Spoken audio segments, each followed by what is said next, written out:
नमस्कार साथियों, जय हिंद, वंदे मातरम। ये बाड़मेर का आदर्श स्टेडियम है। बाड़मेर का सबसे भव्य स्टेडियम, जहां लगभग हर बड़ा प्रोग्राम इसी स्टेडियम में आयोजित किया जाता है। और ये इस वक्त आप नज़ारा देख पा रहे हैं बाड़मेर के आदर्श स्टेडियम का। आपके सामने बैग पाइपर, जो बैग और पाइप से बना ऑर्गन यंत्र अपने मुख से बजाते हैं, इसे माउथ ऑर्गन कह सकते हैं, आप का प्रदर्शन कर रहे हैं।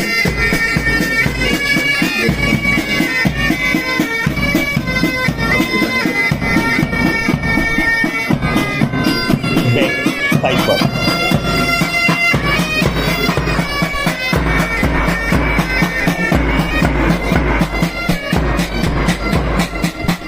बाड़मेर का आदर्श स्टेडियम। ये सीनियर पत्रकार लोग खड़े हैं यहाँ पे। पुलिस मुस्तैदी से अपना कार्य कर रही है। पूरे बाड़मेर और आसपास के गांवों से लोग यहाँ एकत्रित होते हैं।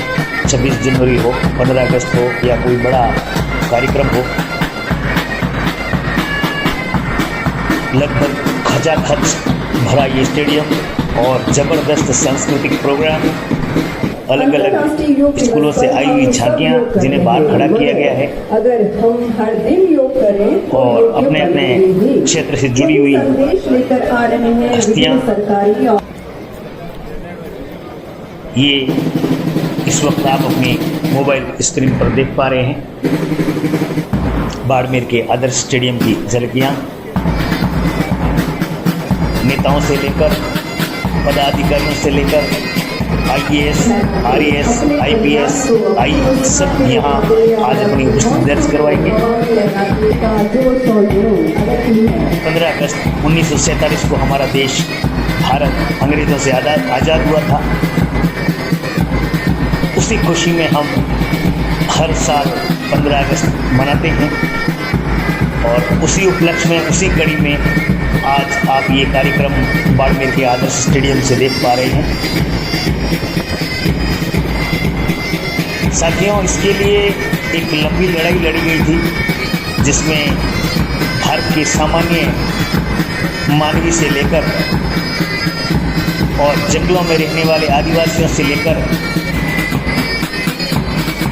कोई भी, और उससे बड़े राजाओं से लेकर और रजवाड़ों से लेकर और देश के लिए मर मिटने वाले विभिन्न राज्यों के इन योद्धाओं ने लड़ाई लड़ी थी अंग्रेजों के खिलाफ। ये आप उमेदाराम जी सांसद को देख पा रहे हैं, बाड़मेर जैसलमेर बालोतरा सांसद। और तो ये लड़ाई एक लंबी लड़ाई थी।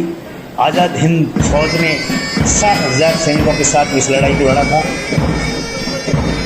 इसके अलावा भी देश के विभिन्न भागों से अलग अलग समय पर विद्रोह हुए और सबसे बड़ा विद्रोह 1857 का आप लोगों को याद होगा, जिसमें लगभग जीतते जीतते रह गए, क्योंकि सूचना लीक हो चुकी थी। उस वक्त इतने संचार के साधन थे नहीं, तो उन्होंने फूल और रोटी का अपना एक पैगाम का सिस्टम बनाया था, जिससे जो लड़ रहे थे उनको पहुंचाना था। लेकिन ये बात जब लीक हो गई तो अंग्रेज़ों ने इस पर प्रताड़ना का दौर चलाया और बड़ा युद्ध हुआ और पहले ही छिड़ गया। इसके लिए इसमें भारतीयों की हार हो गई। तात्या टोपे, रानी लक्ष्मीबाई, बहादुर शाह जफर, अवध का नवाब और इनके साथ ही कई हुतात्माओं ने अपने शौर्य का रण में कौशल दिखाया। लेकिन दुर्भाग्य से लड़ाई हार गए थे। लेकिन उसके बाद 1947 में हमें आज़ादी मिली। इसकी भी अपनी एक बहुत लंबी कहानी है, फिर कभी कहेंगे। द्वितीय विश्व युद्ध खत्म हो चुका था, जो बहुत बड़े पैमाने पर लड़ाया गया था। उसमें इंग्लैंड लगभग जर्जर हो चुका था। युद्ध से बहुत बड़ी क्षति हुई थी। हमारे साथ एशिया के तमाम वो देश जो गुलाम थे अंग्रेज़ों के, इंग्लैंड के, उनको 1947 और 48 के अंदर आज़ादी दी गई। तो ये